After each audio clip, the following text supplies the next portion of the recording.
आज की चैनल के कार्यक्रम आर पार में मैं सुरेंद्र चतुर्वेदी आपका स्वागत करता हूं।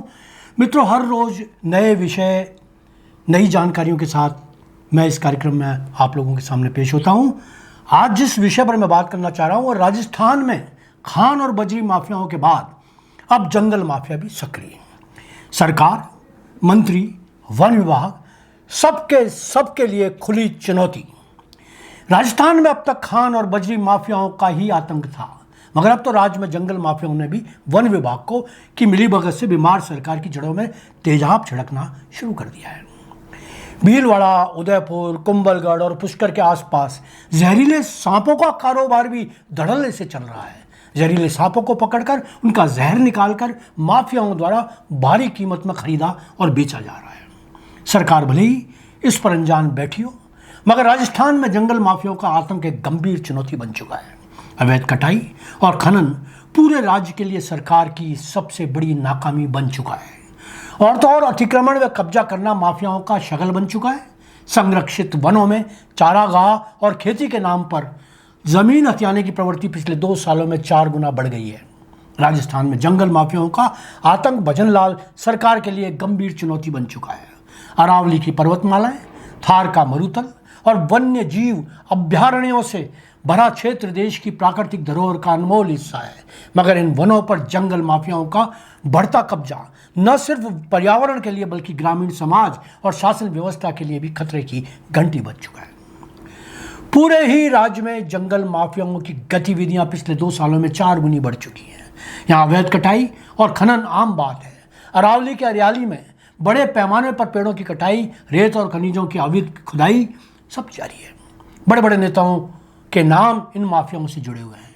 शिकार पर कानूनी रोक राज्य में बेअसर है। अलवर जिले में वन्य जीव शिकार और तस्करी सर्वाधिक है। कीमती वन्य प्रजातियों का शिकार कर अंतर्राष्ट्रीय नेटवर्क को सप्लाई किया जा रहा है।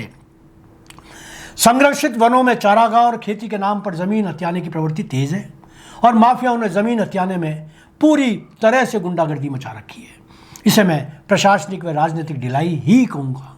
स्थानीय स्तर पर कुछ भ्रष्ट अधिकारियों, वन कर्मियों और जनप्रतिनिधियों की मिलीभगत से यह नेटवर्क पनप रहा है।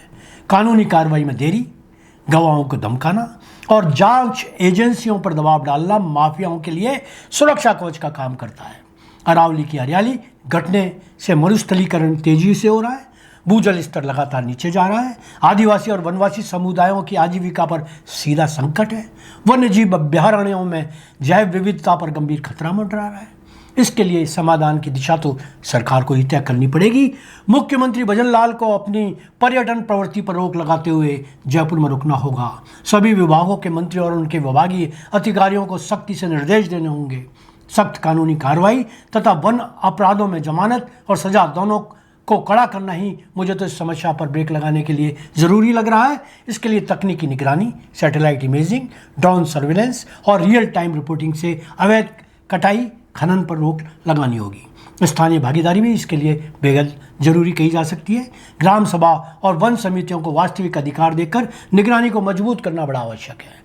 राजस्थान के जंगल माफिया केवल पेड़ काटने या खनन करने वाले गिरोह नहीं हैं, बल्कि यह भ्रष्टाचार, लालच और शासन की कमजोरी का संगठित चेहरा है। यदि समय रहते कठोर कदम नहीं उठाए गए तो आने वाले वर्षों में राज्य की हरियाली, जल संसाधन और पारिस्थितिकी तंत्र को अपूरणीय क्षति होगी। यह केवल पर्यावरण का मुद्दा नहीं बल्कि भविष्य की पीढ़ियों के अस्तित्व का सवाल है।